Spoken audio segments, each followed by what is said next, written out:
আর আগামী বছরে যেটা আমাদের রপ্তানির লক্ষ্যমাত্রা সেটি হচ্ছে পণ্যের ক্ষেত্রেও 15% প্রবৃদ্ধি এবং সেবার ক্ষেত্রেও 15% প্রবৃদ্ধি।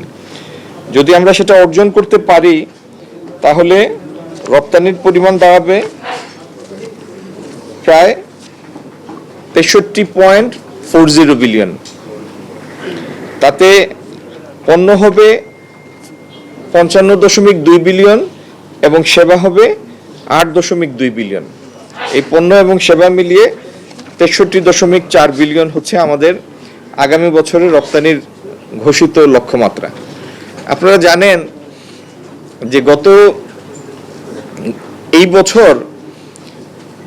বছরের আগের বছর রপ্তানির লক্ষ্যমাত্রা ঘোষিত হয়েছিল, যে লক্ষ্যমাত্রা ছিল গত বছর আসলে সেটি অর্জিত হয় নাই।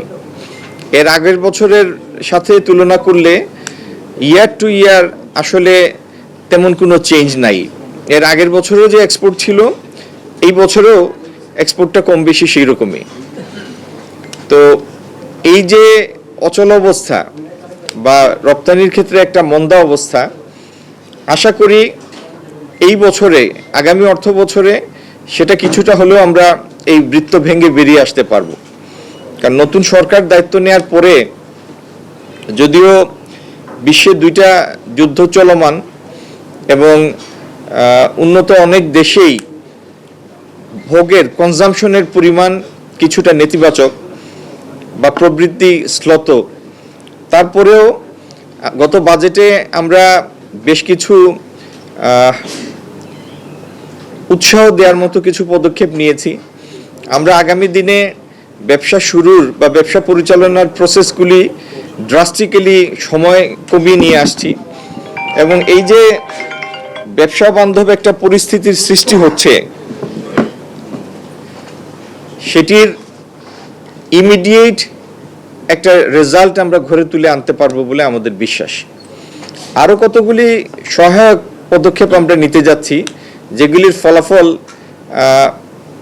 আমাদের যারা রপ্তানি করেন সেই ক্রেতাদের কাছে সেই বার্তাগুলি পৌঁছাবে দ্রুতই। আগামী কয়েকদিনের মধ্যেই ইনশাল্লাহ সাউথ কোরিয়ার সাথে আমাদের এফটিএ সম্পন্ন হবে, আলোচনা সম্পন্ন হবে। কিছুদিনের মধ্যেই ইউএইর সাথে এফটিএ সম্পন্ন হবে। এই বছরের ডিসেম্বরের মধ্যে আরও 4-5টি দেশের সাথে আমাদের মুক্ত বাণিজ্য আলোচনা নিষ্পত্তি হবে। আর আমাদের সবথেকে বড় রপ্তানি গন্তব্য এজ এ ইকোনমিক জোন ইউরোপীয় ইউনিয়নের সাথেও আমরা মুক্ত বাণিজ্য আলোচনা শুরু করতে যাচ্ছি। ইতিমধ্যেই 2 দেশের আলোচক মণ্ডলী নির্ধারিত হয়েছে।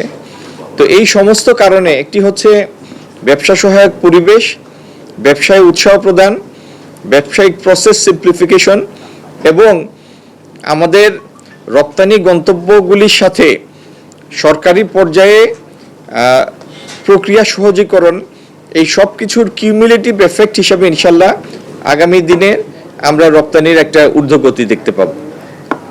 ধন্যবাদ সবাইকে।